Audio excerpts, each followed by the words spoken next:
बहुत मुद्दत पहले दूर दराज के एक मुल्क में ये कायदा था कि इस मुल्क के लोग हर साल अपना बादशाह तब्दील करते थे। जो भी बादशाह था वो एक ओहदेनामे पर दस्तखत करता ताकि उसकी हुकूमत का एक साल मुकम्मल होने के बाद वो इस ओहदे से दस्तबरदार हो जाएगा और इसको दूर दराज जजीरे पर छोड़ दिया जाएगा जहाँ से वो कभी वापस नहीं आ सकेगा। जब एक बादशाह का एक साल दौरा हुकूमत मुकम्मल हो जाता तो उसे एक मखसूस जजीरे पर छोड़ दिया जाता जहाँ वो अपनी बकिया ज़िंदगी गुजारता। इस मौके पर इस बादशाह को बेहतरीन लिबास पहनाया जाता और हाथी पर बिठाकर इसे पूरे मुल्क का अलविदाई सफ़र करवाया जाता जहाँ वो सब लोगों को आखिरी बात खैरबाद कहता।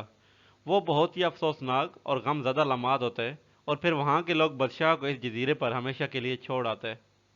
एक मर्तबा लोग अपने पुराने बादशाह को जजीरे पर छोड़कर वापस आ रहे थे कि उन्होंने एक ऐसा समुद्री जहाज देखा जो कुछ देर पहले ही तबाह हुआ था और एक नौजवान शख्स ने खुद को बचाने के लिए एक रस्सी का सहारा ले रखा था। क्योंकि इन लोगों को एक नए बादशाह की भी तलाश थी, लिहाजा उन्होंने इस नौजवान शख्स को अपनी कश्ती में बिठाया और अपने मुल्क ले आए और उससे एक साल की हुकूमत करने की दरख्वास्त की। पहले तो वो नौजवान ना माना लेकिन फिर वो एक साल के लिए बादशाह बनने पर रजामंद हो गया। वहाँ के लोगों ने इसे बादशाह के तमाम असूल और तरीके समझा दिए और ये भी बताया कि एक साल के बाद वो उसे फलां मखसूस जजीरे पर छोड़ आएंगे। बादशाह के तीसरे दिन ही इस नौजवान बादशाह ने अपने वजीर से कहा वो जगह दिखाई जाए जहाँ गुज़िश्ता तमाम बादशाहों को भेजा गया था। बादशाह की ख्वाहिश का एहतराम करते हुए उसे वो जजीरा दिखाने का एहतमाम किया गया। वो जजीरा मुकम्मल तौर पर जंगल था और जंगली जानवरों से भरा हुआ था।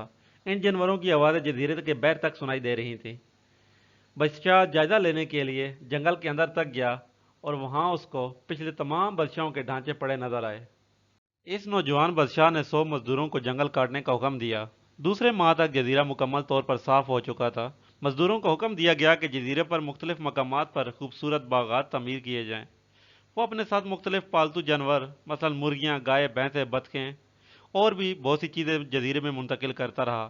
तीसरे महीने में बादशाह ने अपने मजदूरों को हुक्म दिया कि एक शानदार घर तमीर करें और इस जजीरे पर एक बड़ी बंदरगाह भी बनाएं।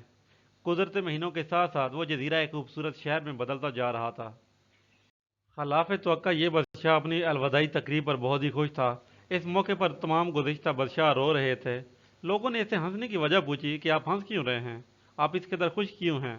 इस नौजवान बादशाह ने जवाब दिया, तुम लोगों ने दनाव का वो कौल नहीं सुना कि तुम एक छोटे बच्चे की सूरत में इस दुनिया में आते हो तो तुम रो रहे होते और बाकी लोग सब हंस रहे होते हैं।